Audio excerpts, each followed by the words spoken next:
Fue una batalla que duraría más de 11 meses. 11 meses desde el día D, el 6 de junio de 1944, hasta el 8 de mayo de 1945, día en que se firmó la capitulación.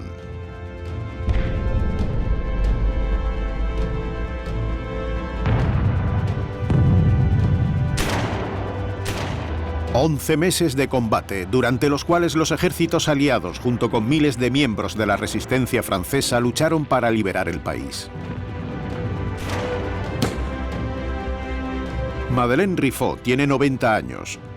Tenía solo 19 cuando tomó las armas. Estábamos hartos. Teníamos que vencer al mal. Había que poner fin al racismo, al antisemitismo, a la falta de libertad. En todas las ciudades liberadas se repetía la misma imagen, las masas pletóricas de Esperanza de Cherburgo a París, de Aix-en-Provence a Orleans.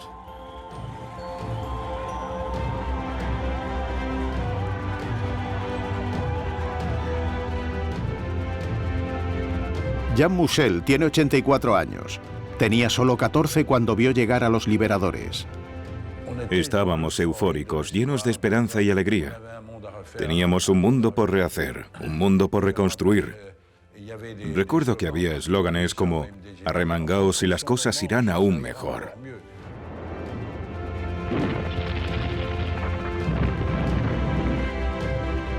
Pero detrás del júbilo y la esperanza había otra realidad, el caos. Ajustes de cuentas, escenas violentas, ejecuciones sumarias. La justicia se hacía en la calle. Pierre Roux tiene 89 años. En aquel momento solo tenía 20. Aún recuerda el miedo y la inseguridad que se respiraba. Hubo detenciones arbitrarias. Bastaba con decir «mi vecino es una mala persona» para que le arrestasen. Este periodo de la liberación dejó una huella imborrable en la historia de Francia. Todavía hoy, 70 años después del suceso, quedan muchas incógnitas sin resolver. Hay héroes valientes que no aparecen en los libros de historia.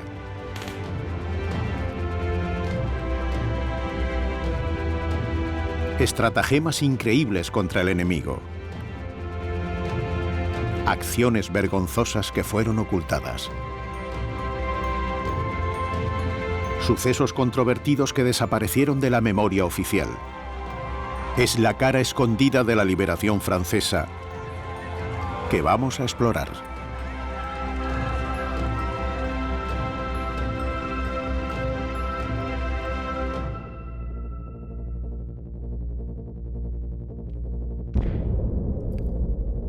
La gente suele olvidar que la liberación de Francia no ocurrió el fatídico 6 de junio de 1944, con el desembarco de los aliados. Aunque hubo más de 150.000 soldados que devolvieron la esperanza al pueblo francés cuando pisaron Normandía, en realidad, el destino de Francia estaba en juego a miles de kilómetros de allí.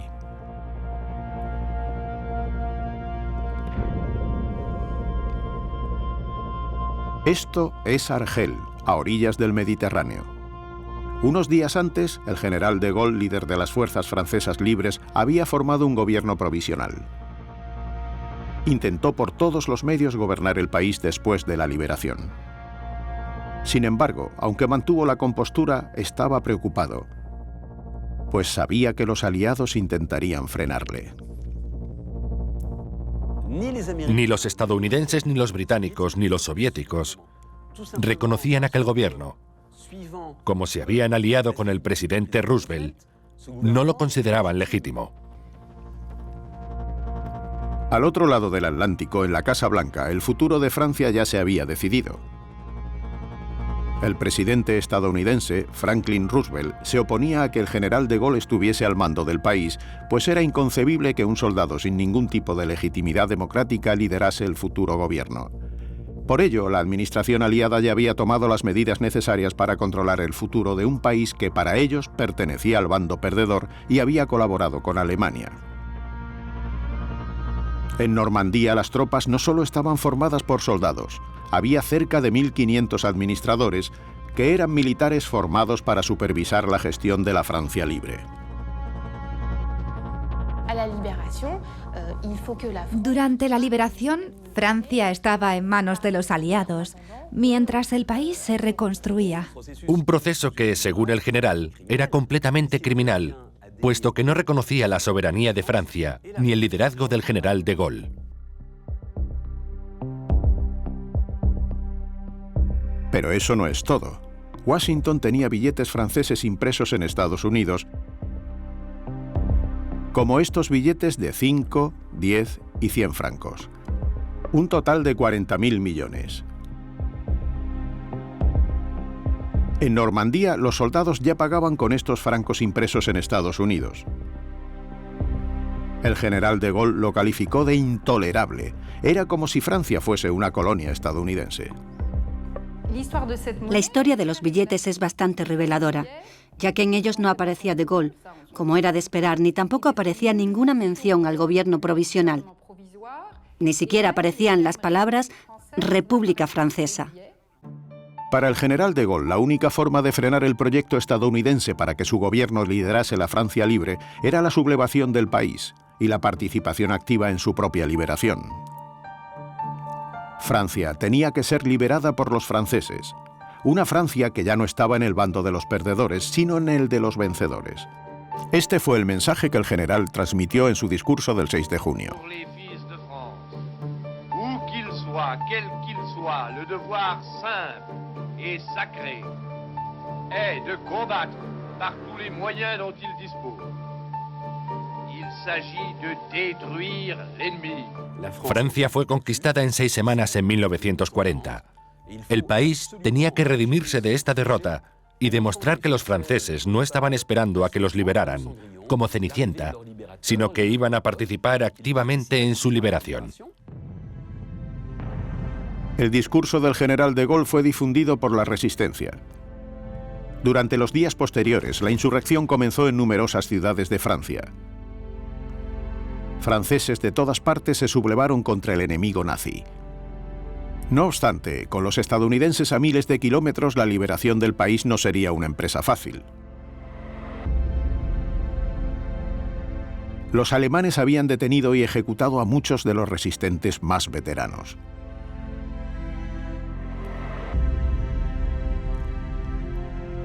Por esta razón, la resistencia estaba formada por una generación completamente nueva, franceses jóvenes, algunos de apenas 20 años, capaces de jugarse la vida en increíbles actos de valentía con tal de liberar a su país. Entre ellos estaba Madeleine Riffaut, una joven de 19 años. A pesar de las apariencias, detrás de esta jovencita educada había una luchadora fuerte y tenaz.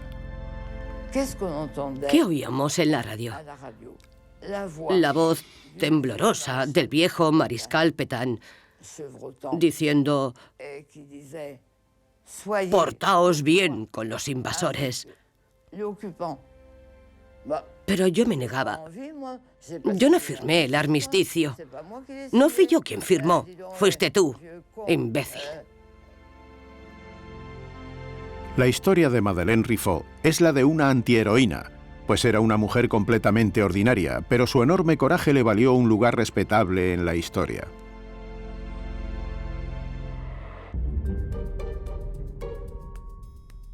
Todo empezó en 1942.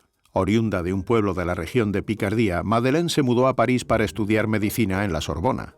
Quería ser matrona, pero sin pedir permiso a sus padres se unió a un grupo de estudiantes de la Resistencia. En cuanto pudo, participó en misiones de propaganda, colocaba carteles en la calle, pasaba cartas de contrabando. Esto podría haberle costado la vida, pero esta mujer menuda pronto impresionó a sus superiores. Cumplía con éxito unas misiones relativamente fáciles. Inspiraba confianza y mostraba compromiso, pasión, seguridad y responsabilidad.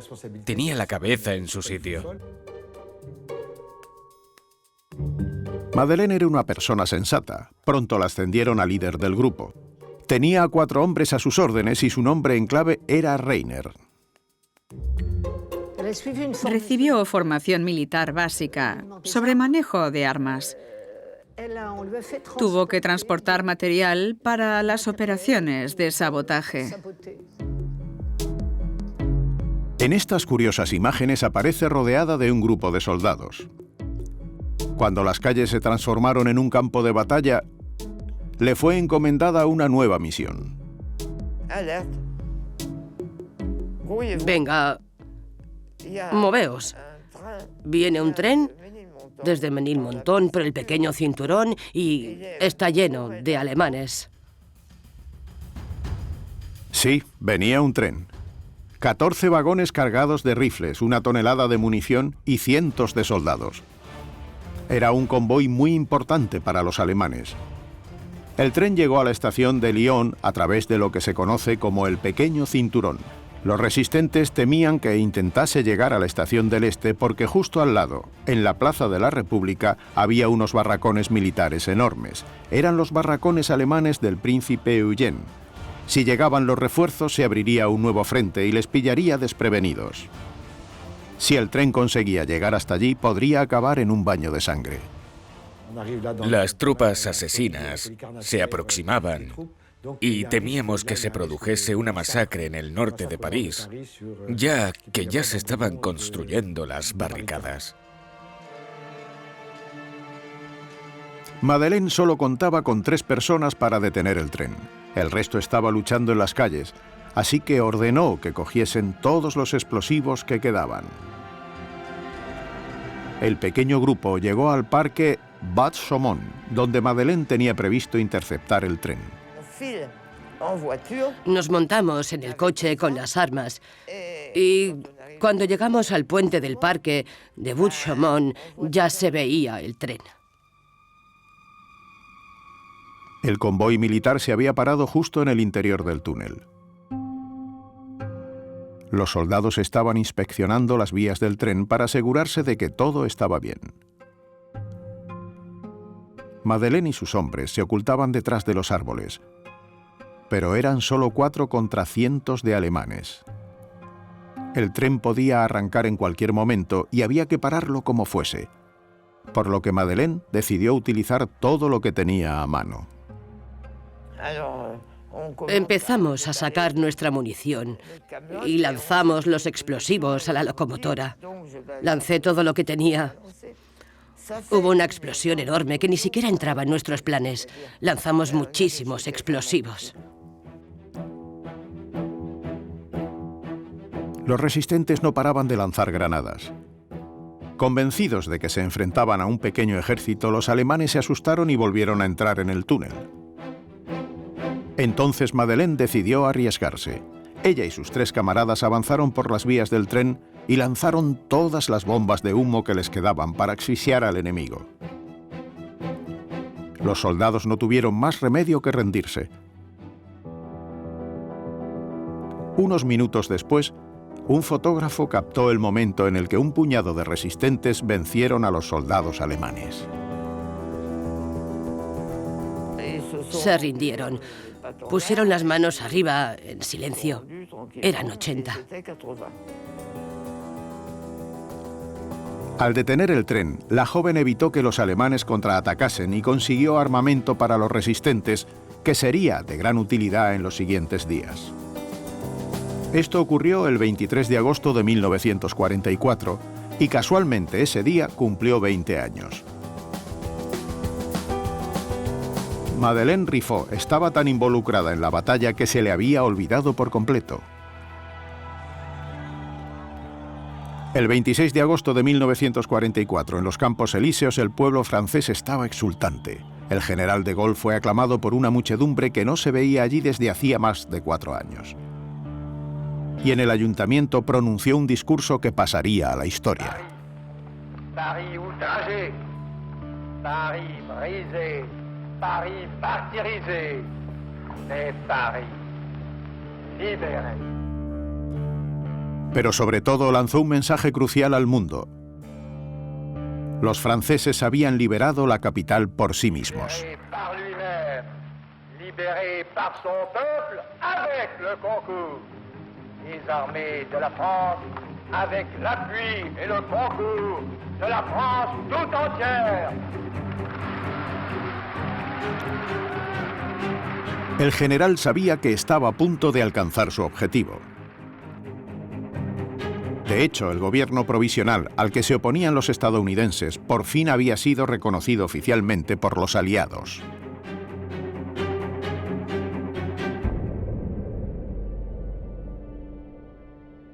Sin embargo, a pesar de que se había liberado la capital, aún faltaba mucho para liberar el resto de Francia de los invasores alemanes. Quedaban todavía meses para que los aliados y los resistentes recuperasen todo el país, avanzando poco a poco, tras ganar violentas batallas.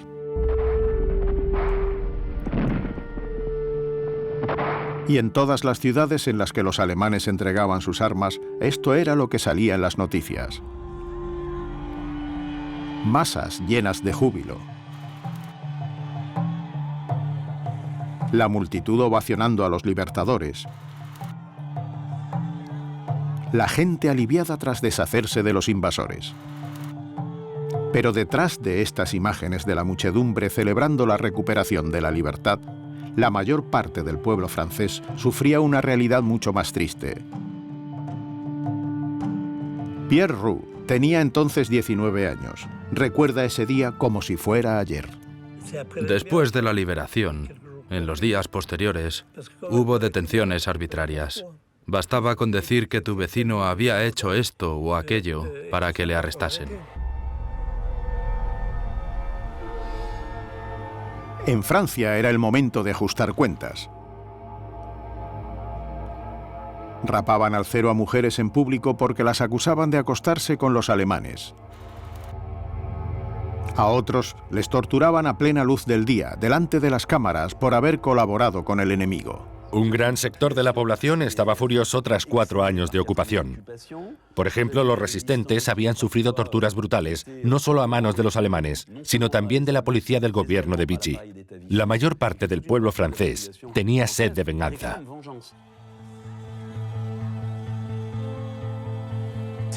Fue un periodo violento. Podría haber desembocado en una guerra civil perfectamente. Al fin y al cabo, el régimen de Vichy acababa de caer.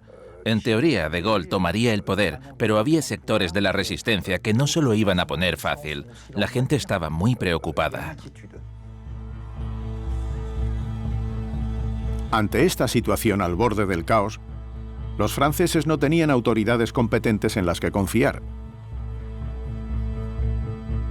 Pues durante el gobierno de Vichy, la policía colaboró con Alemania y la gente había perdido la confianza en ella.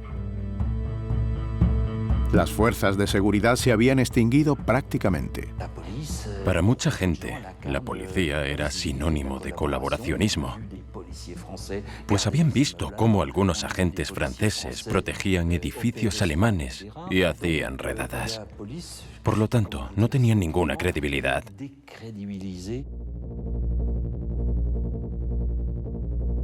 Ante la falta de confianza en la policía, los resistentes mantenían el orden público por su cuenta.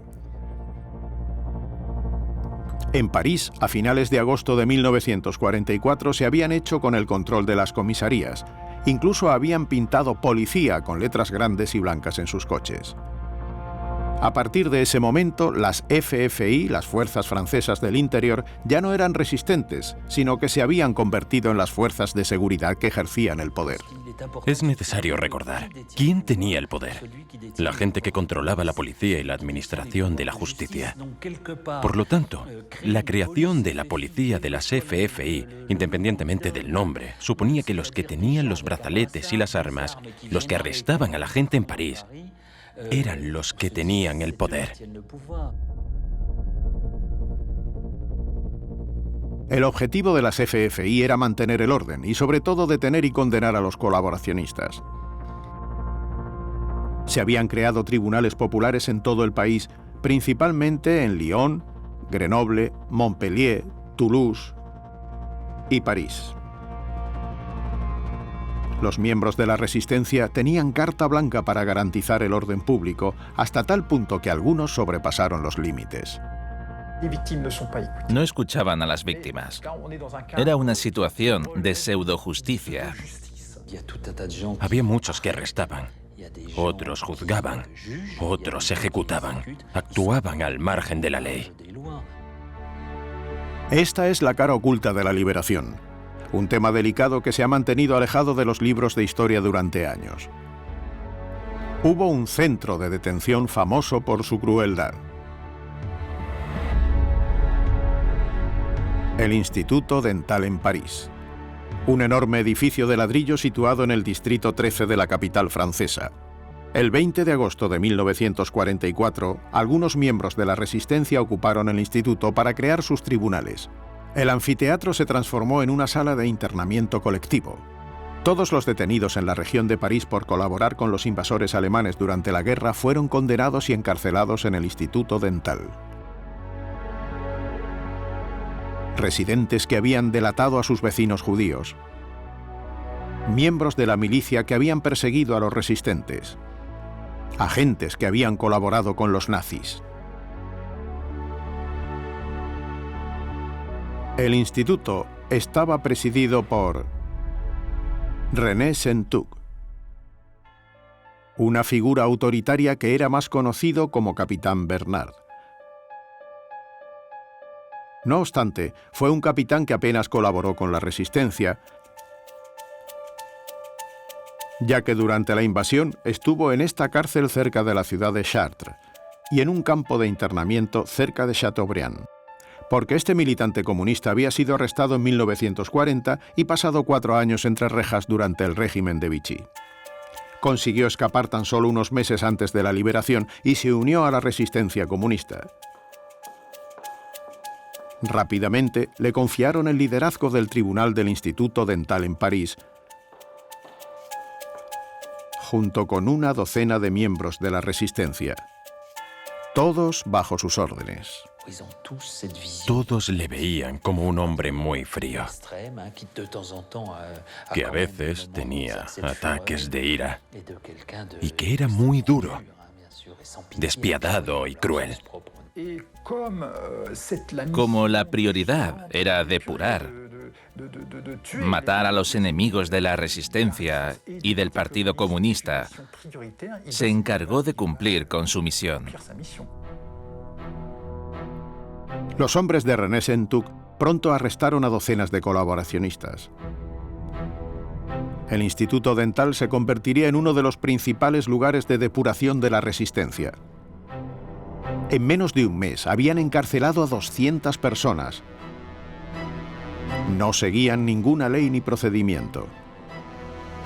No había investigaciones, contrainvestigaciones, abogados. No se comprobaba nada. Todo se basaba en rumores. Durante la ocupación, los rumores podían matar y también podían hacerlo en París después de la liberación.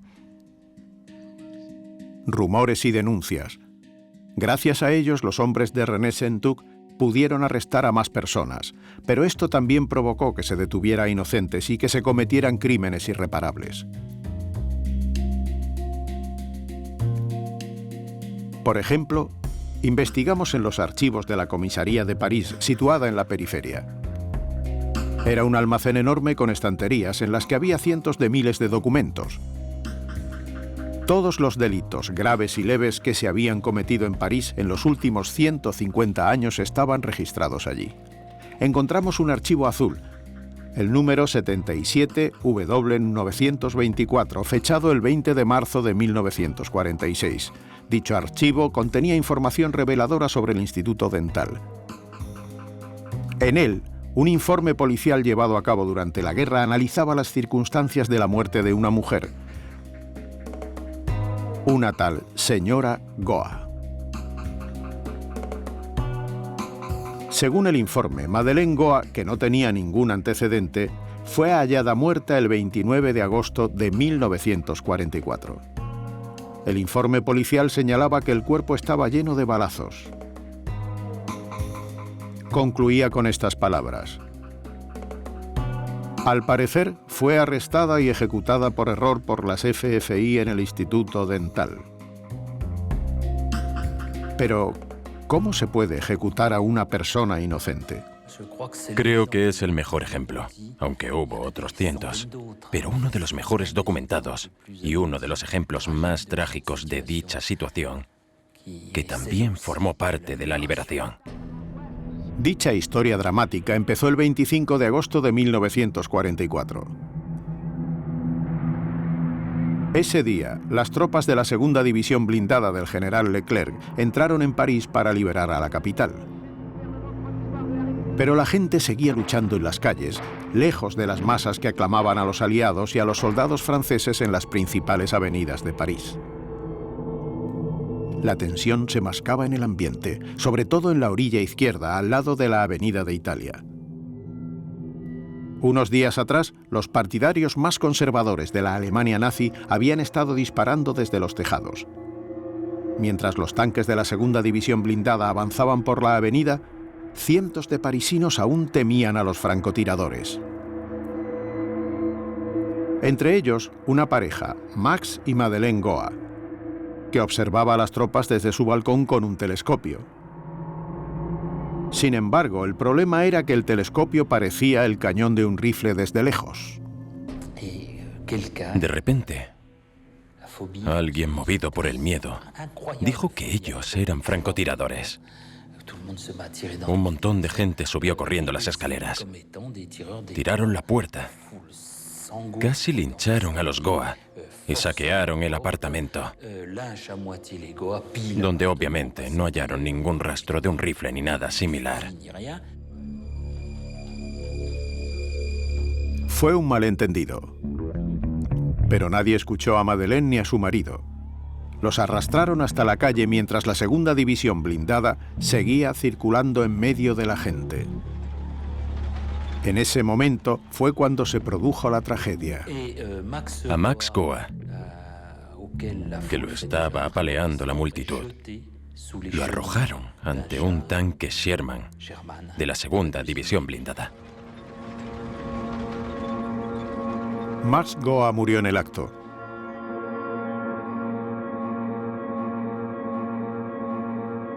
Madeleine se encontraba en estado de shock cuando la llevaron al Instituto Dental para que la juzgaran.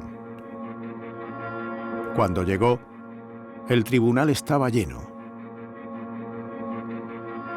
Docenas de prisioneros esperaban a ser juzgados en el tribunal de Rennes-en-Touc. Entre ellos estaba un exdiputado del Consejo Nacional de Vichy llamado Louis Levedere. Más tarde describió en su diario lo que vivió durante los 16 días que permaneció encarcelado en el Instituto Dental. Esto fue lo que relató. Había mucho ruido en la habitación. No paraban de llegar prisioneros nuevos. Algunos tenían el rostro ensangrentado, señal de que les habían dado una paliza. Hubo una mujer que llamó la atención de Louis Levedere. Era Madeleine Goa. A tan solo unos metros de él, a Madeleine la estaba interrogando un resistente bastante violento.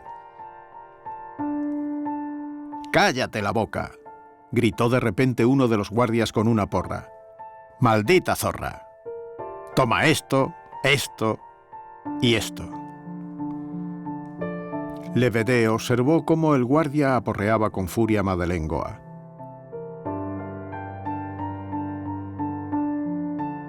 La mujer se puso el brazo doblado sobre la cabeza para protegerse de los golpes. Me entraron náuseas.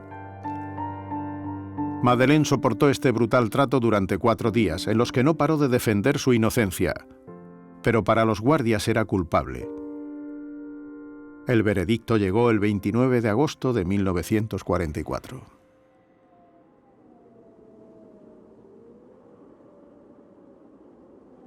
Llevaron a Madeleine al patio del instituto y la colocaron contra la pared.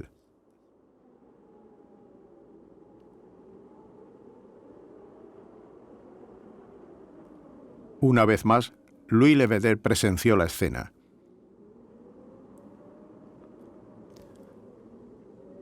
Vi a la mujer contra la pared y vi cómo le vendaban los ojos. Vi cómo ella les sacaba la lengua a los ejecutores. Los vi delante de ella con rifles colgados en los hombros. No pude ver lo que pasó después. Oí disparos.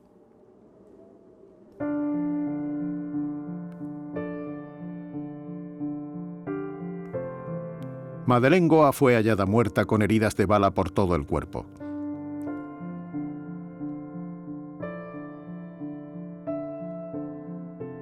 Según el informe policial que llegó 2 años después, Madeleine y su marido eran completamente inocentes. La investigación demostró que eran auténticos patriotas que ayudaron a los resistentes y a los judíos perseguidos por la policía durante la ocupación. La trágica historia de Madeleine Goa y su marido no es el único caso de abusos cometidos en los tribunales creados por la resistencia.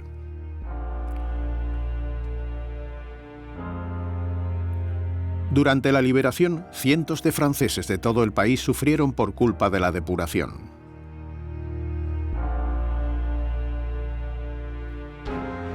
No había forma de controlar aquello.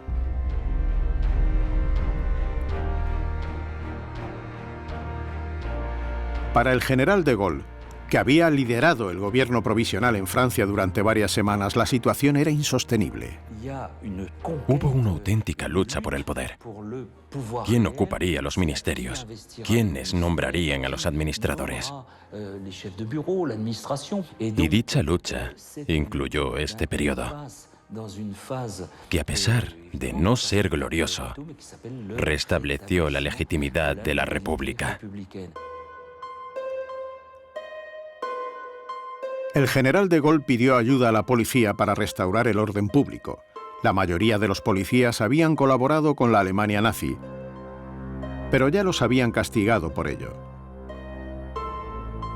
Una de las primeras medidas que tomaron las fuerzas de seguridad fue detener los abusos que estaban cometiendo algunos miembros de la resistencia, como los que estaban al frente del instituto.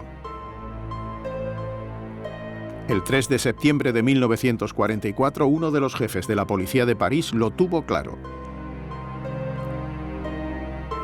Solo podrán arrestar los cuerpos de seguridad.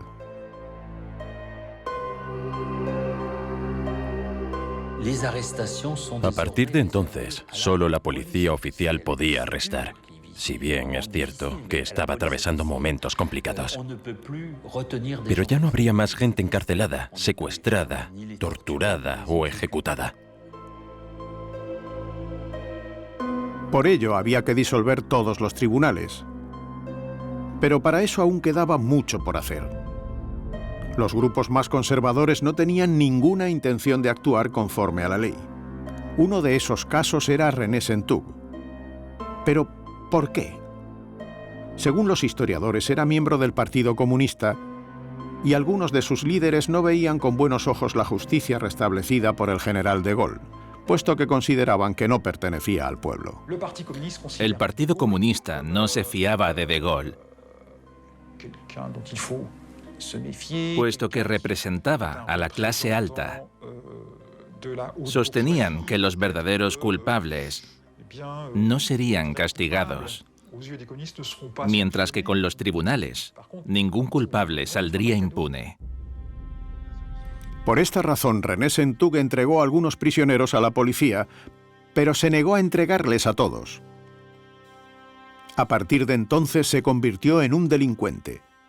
Todos los que habían tenido algo que ver con los alemanes durante la guerra eran enemigos a los que había que matar. Por tanto, cualquier sospechoso era culpable. En 3 semanas, 40 personas fueron ejecutadas en el Instituto Dental. René Sentoug y sus hombres abandonaron el instituto el 15 de septiembre de 1944. Se abrió una investigación policial cuando cerró el instituto. Volvimos a consultar los archivos de la policía para analizar las conclusiones del informe de René Sentoug. Su archivo contenía todo tipo de documentos y algunos describían su implicación como sindicalista. Un hombre comprometido con las doctrinas del Partido Comunista. Otros documentos hacían referencia a su arresto en la cárcel de Clairvaux durante la guerra. Sin embargo, no se mencionaba que había estado al mando del Instituto Dental durante la liberación.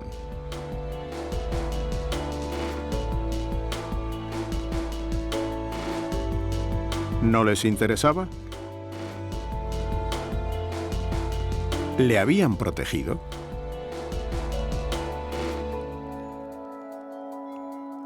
Después de la liberación se abrió una investigación criminal. Pero los cargos contra René Sentug fueron retirados por esta razón.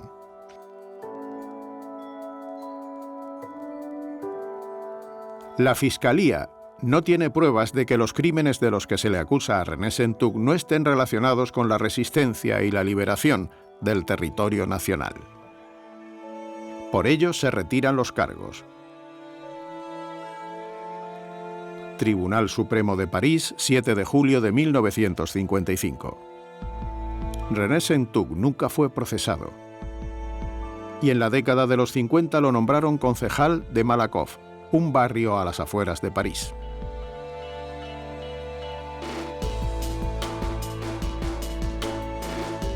Actualmente el Instituto Dental es un centro de salud que pertenece al Ayuntamiento de París. Un lugar muy importante desde el punto de vista histórico. Y aún así, en ninguna parte del edificio se explica que se ejecutaron a 40 personas durante la liberación entre el 20 de agosto y el 15 de noviembre de 1944 a manos de miembros de la resistencia.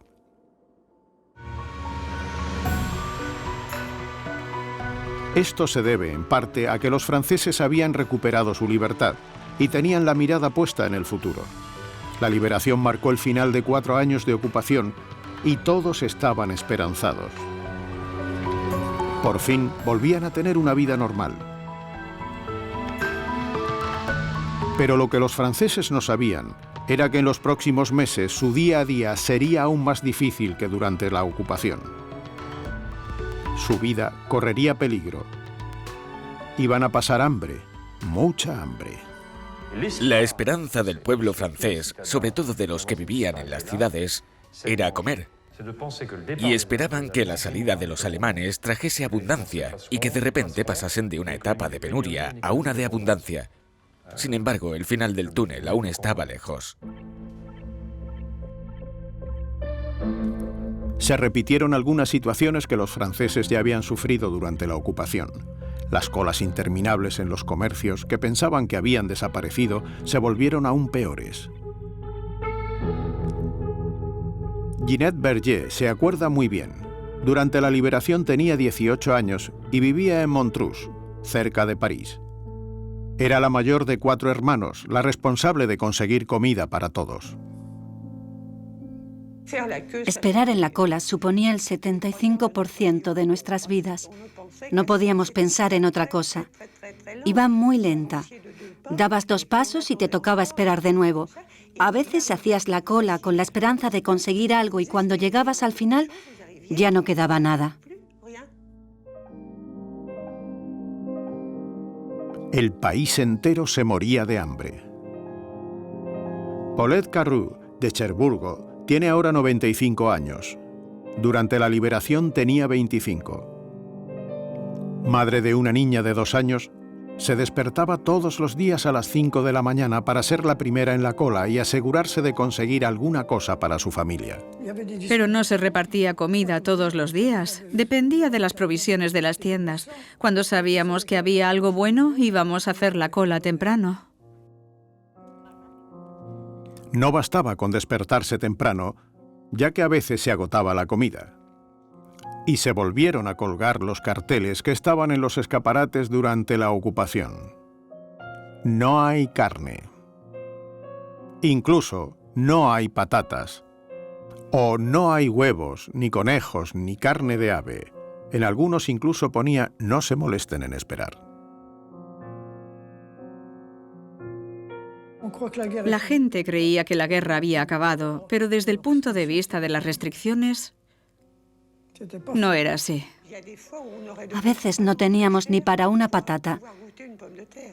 No teníamos nada que llevarnos a la boca. No era fácil. No era nada fácil. El hambre hizo que los franceses empezasen a mostrar su enfado. Había manifestaciones por todo el país. Las madres llevaban pancartas en las que pedían productos de primera necesidad, leche para sus hijos.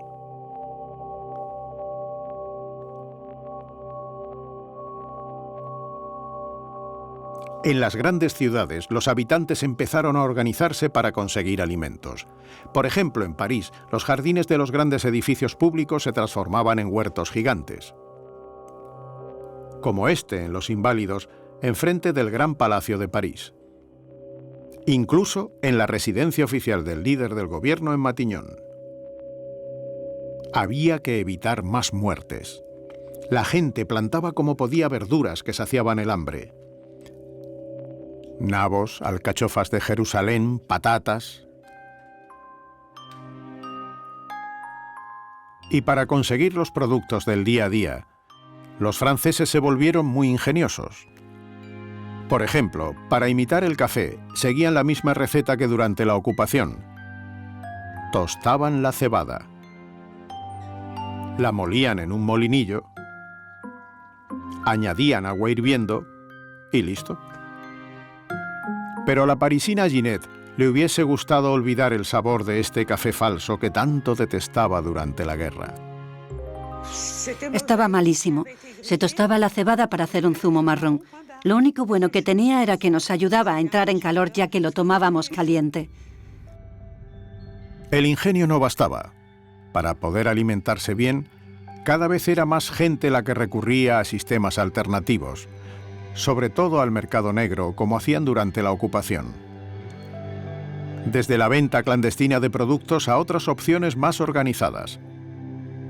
Estos mercados paralelos se dispararon durante la liberación y aparecieron las bandas. Prácticamente todos los comerciantes acabaron recurriendo a los mercados ilegales para abastecerse. No solo traficaban con la comida los comerciantes, sino que también lo hacían bandas muy organizadas.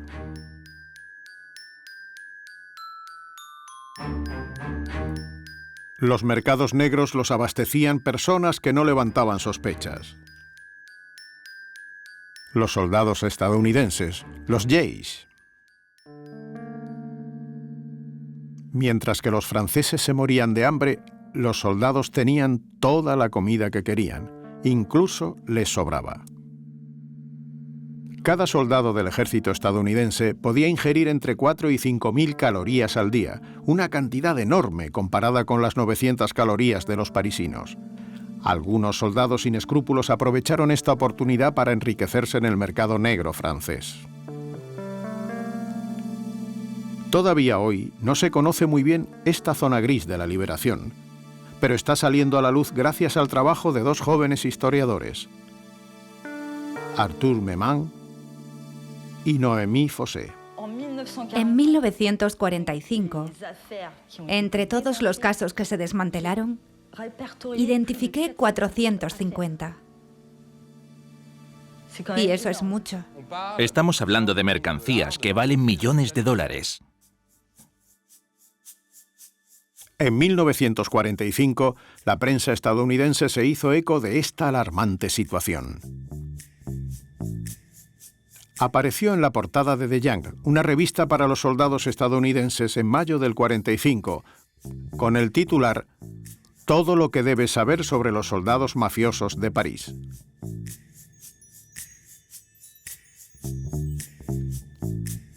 El artículo los comparaba con las bandas más peligrosas de Estados Unidos y a sus líderes con el jefe del crimen organizado más temido de todos los tiempos, Al Capone. Estas bandas estaban organizadas con la misma eficiencia dulce y despiadada que caracterizaba a la banda de Capone del Chicago de los años 20. Normalmente, el líder de las bandas era un exsoldado o un desertor que había reclutado a otros desertores para que se uniesen a sus filas.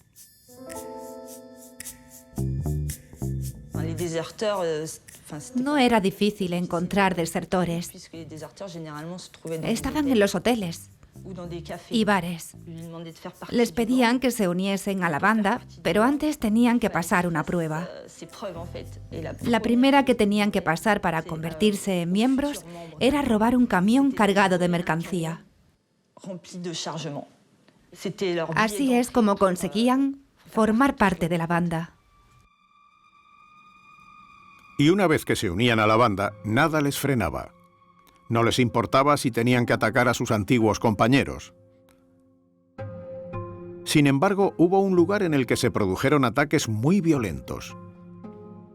Fue en esta calle, a la que los estadounidenses llamaban Red Ball Express, un eje estratégico de 450 kilómetros que conectaba Saint-Lô, en Normandía, con Soissons, en Picardía.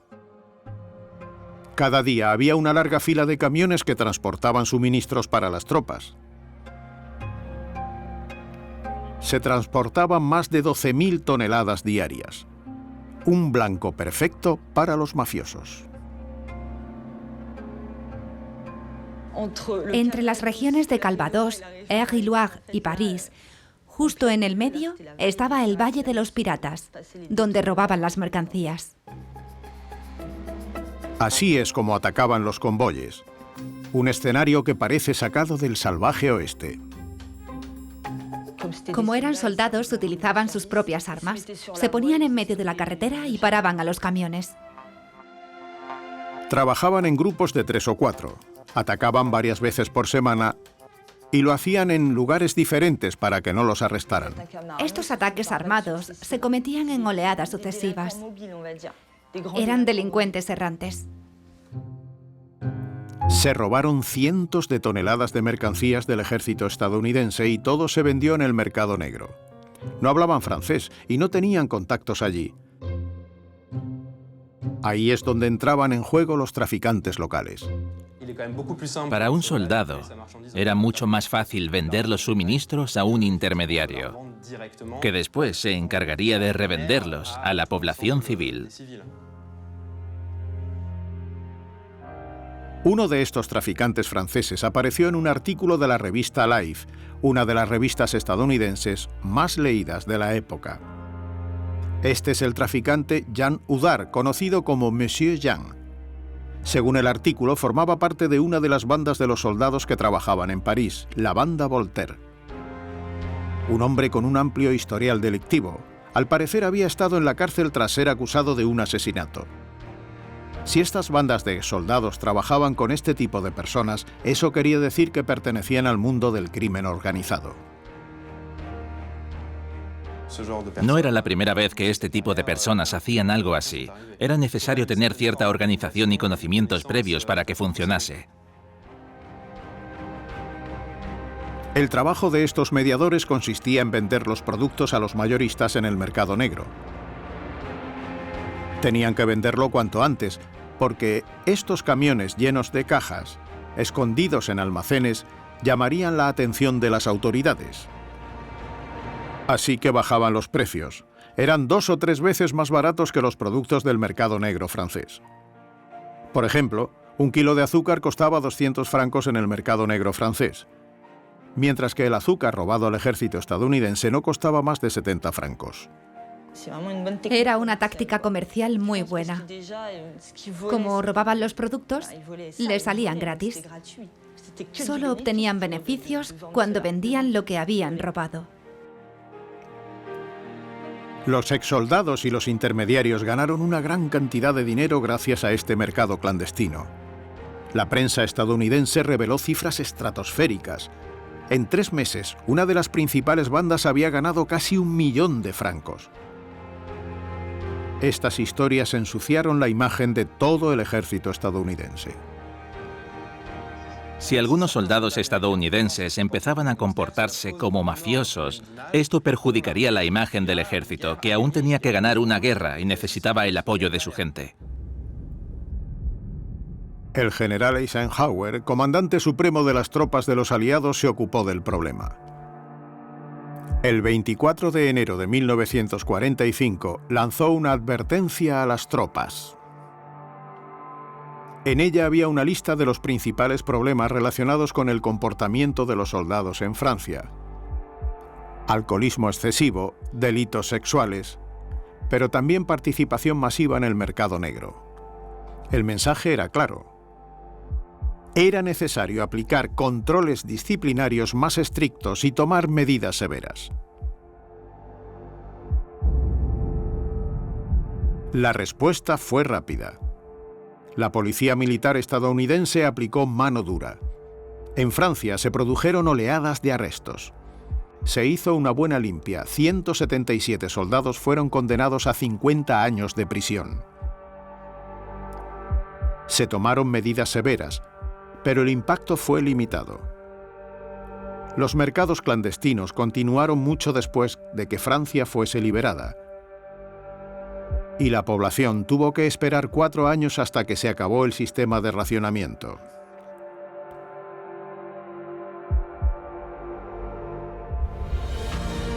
El fin de la ocupación nazi no coincidió con una vuelta a la vida normal, y es ahí donde se sitúa la historia de la liberación. Fue un periodo crucial en el que estaba en juego el futuro del país. Un periodo de alegría y caos, durante el cual los franceses se sublevaron contra el enemigo, pero también contra ellos mismos. Pero fue un periodo dominado por un único objetivo: retomar el control y volver a ser libres.